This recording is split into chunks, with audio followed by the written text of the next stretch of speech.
Yuk langsung saja kenalan dengan beliau. Halo, assalamualaikum Kak. Salam. Kak. Bella. Lengkapnya Akan Bella perkenalkan. boleh saya panggil Kak Bella. Oke Kak, langsung saja kita ke pokok pembahasannya ya. Sebelumnya apa sih infeksi menular seksual itu? Infeksi menular seksual yang kita sering sebutnya dengan IMS ya Kak. IMS ini adalah penyakit yang ditularkan secara melalui hubungan seksual yang tidak sesuai dengan tempatnya.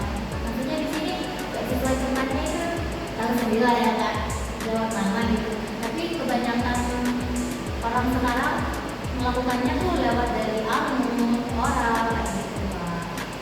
Jadi apa sih jenis-jenisnya biasanya dari menular seksual itu? Banyak sekali ya Kak, terutama yang sering kali kita jumpai yang pertama itu adalah HIV ya Kak. HIV, chlamydia, syphilis, ada gonore. Gonore itu seperti pada laki-laki itu keringan, nah kebanyakan yang terjadi pada laki-laki sih kalau syphilis, gonore ini Kak. Terus ada juga HPV.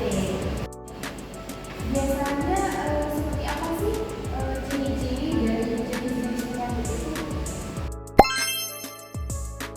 Biasanya bisa kita lihat dari gejala fisik ya Kak. Kalau syphilis itu kan terkadang kita dari tangan itu bisa terlihat dari tubuh kayak yang luka-luka itu yang lingkaran-lingkaran tubuh itu yang hitam gitu.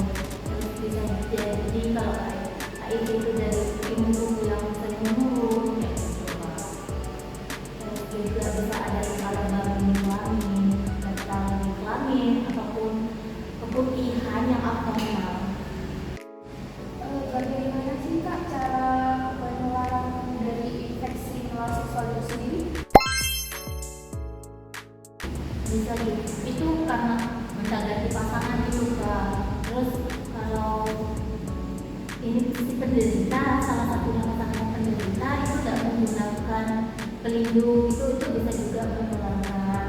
Bisa juga dari ibu ke bayi, ibunya itu sudah mempunyai penyakit itu sendiri, sedangkan si bayi kan masih belum, itu bisa juga jadi kena penyakitnya gitu. Jadi itu menular seperti itu ya Kak ya. Untuk gonta-ganti pasangan yang dimaksud itu dalam hal yang seperti itu atau cuma seperti biasa aja? Ada dari pasangan seperti itu Kak. Bisa juga lewat dari ciuman itu juga bisa kita terkena Kak. Oh, jadi seperti itu ya. Terus alasannya mengapa sih infeksi menular seksual itu sangat berbahaya bagi manusia? Yang pertama kan dari sistem reproduksinya yang masih berkembang cukup macam. Yang kedua itu bisa terjadi kemandulan. Terjadi kemandulan sendiri itu disebabkan organnya masih itu bisa rusak kalau kena penyakit ini Kak. Gitu.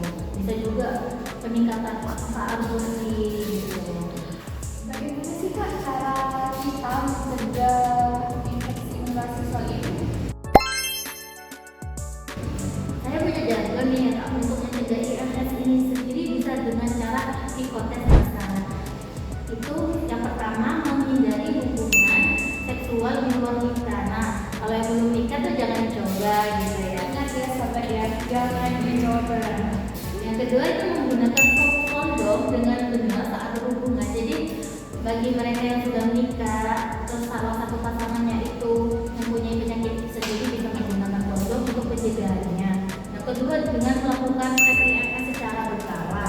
Yang keempat dengan melakukan vaksinasi, antara lainnya itu vaksinasi HPV yang bisa dimulai vaksinasinya itu remaja gitu. Terakhir itu untuk kita menghindari bergonta-ganti pasangan ya Kak ya. Jadi biar tidak terlalu menularkan penyakit. Baik, sebelumnya apakah Kak Bella ini mempunyai pesan atau pesan buat remaja di luar sana? Saran saya yang pertama, adik-adik jangan melakukan hubungan di luar nikah. Yang kedua itu, jika pernah melakukan hal tersebut, bisa melakukan tes IMS.